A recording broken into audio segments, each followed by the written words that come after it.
بسم اللہ الرحمن الرحیم۔ عہد نو برق ہے، آتش زنے ہر خرمن ہے، ایمن اس سے کوئی صحرا نہ کوئی گلشن ہے، اس نئی آگ کا اقوام کہن ایندھن ہے، ملت ختم رسول شعلہ بپیراہن ہے، آج بھی ہو جو براہیم کا ایمان پیدا، آگ کر سکتی ہے انداز گلستان پیدا۔ 25ویں بند میں ان مسلمانوں سے خطاب ہے جو لوگ اسلام کے نظام کو بالفعل نافذ کرنا اپنا فرض سمجھتے ہیں، مگر اس کام کو آسان اور ہلکا جان کر اپنا وقت، مال اور جان لگانے سے گریز کرتے ہیں۔ ان کو ہدایت کی جا رہی ہے کہ یہ کام نہایت مشکل اور پیچیدہ ہے، لیکن ایمان کامل کی بنیاد پر اس کام کو سر انجام دینا ممکن ہے۔ عہد نو برق ہے، آتش زنے ہر خرمن ہے، ایمن اس سے کوئی صحرا نہ کوئی گلشن ہے۔ اے اسلام کے پروانوں، دین اسلام پر مغربی تہذیب کا حملہ آسمانی بجلی کی طرح تیز اور طاقتور ہے، اور یہ ہر خرمن یعنی دولت کو جلا کر بھسم کر دینے کی صلاحیت رکھتا ہے، اور اس کے خطرات سے نہ تو کوئی صحرا محفوظ ہے اور نہ ہی کوئی باغ اس کے حملے کی زد سے باہر ہے۔ یہ مغربی تہذیب اپنے افکار، نظریات، ایجادات اور سائنسی اور جنگی ساز و سامان کی بدولت دوسری تمام تہذیبوں کو پھونک کر جلا ڈالنے کی بھرپور صلاحیت رکھتی ہے۔ دنیا کی کوئی بھی تہذیب ہو، کوئی بھی تمدن ہو، کوئی بھی فکر ہو، کوئی بھی نظریہ ہو، عصر حاضر کی تہذیب کے حملوں کی زد سے محفوظ نہیں ہے۔ اس نئی آگ کا اقوام کہن ایندھن ہے، ملت ختم رسول شعلہ بپیراہن ہے۔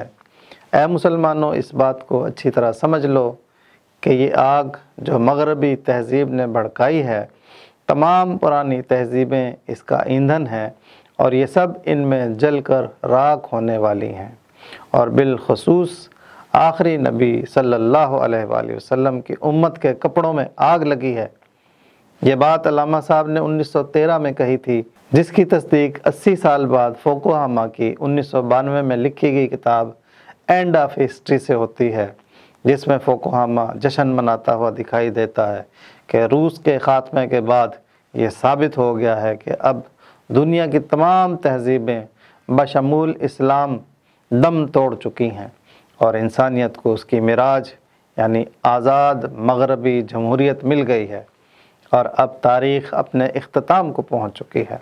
لیکن اگلے ہی سال ہنٹنگٹن کی کتاب تہذیبوں کا تصادم یا کلیشز آف سیولائزیشنز منظر عام پر آتی ہے، جس میں کمیونزم کی شکست و ریخت کے بعد ہونے والی نئی عالمی سیاسی صورتحال پر گہری نظر ڈالی گئی ہے۔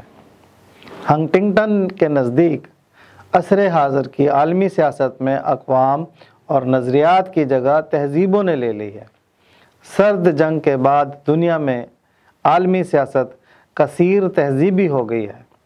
اقوام کے درمیان اہم ترین امتیازات اب نظریاتی، سیاسی یا معاشی نہیں رہے، بلکہ تہذیبی اور ثقافتی ہیں۔ اب اہمیت تہذیبوں کے آپس میں تصادم کی ہے۔ اس کے نزدیک سرد جنگ کے بعد تہذیبی شناخت دنیا میں انتشار اور تصادم کے تانے بانے بن رہی ہے۔ چینی، جاپانی، ہندی، افریقی، لاطینی امریکی اور اسلامی سب تہذیبیں جس اکیلی، توانا اور طاقتور تہذیب سے ٹکرا رہی ہیں، وہ جدید مغربی تہذیب ہے، اور مغرب دوسری تہذیبوں بالخصوص اسلام اور چین سے زیادہ متصادم ہو رہا ہے۔ اس کے نزدیک چین علیحدگی پسندی، سکون اور ٹھہراؤ کی پالیسی پر عمل پیرا ہے، جبکہ اسلام میں تشدد، بنیاد پرستی، دہشت گردی، تنگ نظری اور احیاء کے شدت پسندانہ جذبات کار فرما ہیں۔ اس لیے چینی تہذیب سے بھی زیادہ اسلام مغرب کے لیے خطرہ ہے۔ اگرچہ اس نے مشرق کے اسبات اور اسلامی احیاء پر روشنی ڈالی ہے اور مغرب کی دوغلی منافقانہ اور سامراجی نوعیت کی پالیسیوں اور تہذیبی غرور پر تنقید کی ہے، مغربی آفاقیت کو ملوکیت کا ایک روپ قرار دیا ہے۔ اس کے نزدیک امن قائم رکھنے کا یہ طریقہ ہے کہ تمام تہذیبیں دوسری تہذیبوں کے وجود کو تسلیم کرتے ہوئے افہام و تفہیم اور تعاون کی راہ اختیار کریں، لیکن اس سے زیادہ وہ تصادم کا نقشہ کھینچتا ہے اور اپنے کثیر تہذیبی نظریے کو تصادم کا نظریہ بنا دیتا ہے۔ اس طرح اس کی تہذیبوں کی اکثریت ہم آہنگی کی بجائے تصادم کی طرف مائل ہو جاتی ہے، اور وہ خوف زدہ ہے کہ مغرب عروج پر ہونے کے باوجود زوال پذیر ہے، کیونکہ اب طاقت ایشیا کی طرف منتقل ہو رہی ہے۔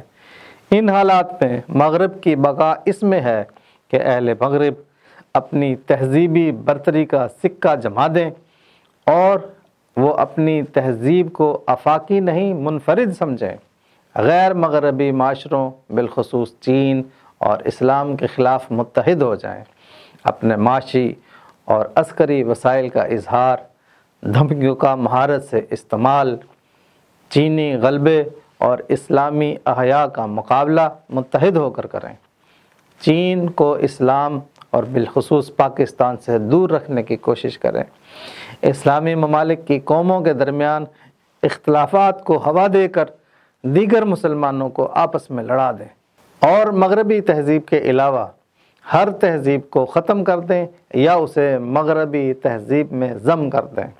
جو پیش گوئی علامہ صاحب نے کی، آج ہم اس کی عملی صورت 100 سال کے بعد اپنے سر کی آنکھوں سے دیکھ رہے ہیں۔ آج بھی ہو جو براہیم کا ایماں پیدا، آگ کر سکتی ہے انداز گلستاں پیدا۔ اے مسلمانوں، ایک وقت تھا جب اکیلے ابراہیم علیہ السلام کو بھڑکتی ہوئی آگ میں ڈالا گیا تھا تو آگ گلستان بن گئی تھی۔ اس عمل کو دہرانے کے لیے ابراہیم علیہ السلام جیسے شک و شبہ، شرک و کفر سے پاک ایمان کی ضرورت ہے۔ اگر مسلمان آج ابراہیم علیہ السلام جیسا ایمان پیدا کر لیں تو میری گارنٹی ہے کہ مغرب کی تہذیب کی آگ کی لپیٹ میں آئی ہوئی امت مسلمہ کو ہم شعلوں سے نکال کر ایک گلستان میں لے جانے کا بندوبست فرما دیں گے۔ دیکھ کر رنگ چمن ہو نہ پریشان مالی، کوکب غنچہ سے شاخیں ہیں چمکنے والی، خس و خاشاک سے ہوتا ہے گلستان خالی، گل بر انداز ہے خون شہداء کی لالی، رنگ گردوں کا ذرا دیکھ تو انا بھی ہے، یہ نکلتے ہوئے سورج کی افق تابی ہے۔ اس بند میں مسلمانوں کو امید دی جا رہی ہے کہ ہمت سے کام لو، یہی وقت ہے جب تم عقل و فہم سے کام لے کر قربانیاں دینے کی ٹھان لو گے تو یہ بازی پلٹ جائے گی اور تم ایک نئی دنیا کا آغاز کرو گے۔ دیکھ کر رنگ چمن ہو نہ پریشان مالی، کوکب غنچہ سے شاخیں ہیں چمکنے والی، اے چمن بندی کرنے والے باغبانوں، خزاں رسیدہ گلستان کی حالت دیکھ کر افسردہ دل، اداس اور متفکر نہ ہو جاؤ، گو کہ آج اس چمن کے پتوں کا رنگ زرد ہو چکا ہے اور اس کے احوال پریشان ہیں، پودوں اور درختوں کی شاخیں ٹنڈ منڈ ہو گئی ہیں اور ہر طرف سوکھے پتوں کے انبار اور گھاس پھوس کے ڈھیر لگے پڑے ہیں، اور خزاں کے موسم کی اجاڑ نے عرصہ دراز سے چمن میں ڈیرے ڈال رکھے ہیں۔ اے باغ کی دیکھ بھال کرنے والے مالیو، اس باغ کی سوکھی ہوئی ٹہنیوں کی طرف دیکھو، ان میں غنچوں کی رویدگی کے آثار ستاروں کی طرح نظر آ رہے ہیں۔ اب وہ دن دور نہیں کہ بہار کا موسم آئے گا اور یہ کلیاں پھول بن کر کھلنے والی ہیں اور پھلوں سے اس باغ کی شاخیں لدنے والی ہیں۔ خس و خاشاک سے ہوتا ہے گلستان خالی، گل بر انداز ہے خون شہداء کی لالی۔ اے باغبانوں، تیاری پکڑو، وقت آ گیا ہے کہ خس و خاشاک کو اکٹھا کر کے جلا دیا جائے، گھاس پھوس کے تنکوں اور کوڑے کرکٹ کو ایک جگہ جمع کر کے آگ لگا دی جائے اور چمن کی صفائی ستھرائی کا بندوبست کیا جائے۔ اب میرے نبی صلی اللہ علیہ وآلہ وسلم کی امت کے وارثوں میں کچھ شہداء نے اپنے خون دینے کے ارادے ظاہر کیے ہیں اور اس خون سے امت مسلمہ کے اجڑے ہوئے باغ کی آبیاری کرنے کی ٹھان لی ہے۔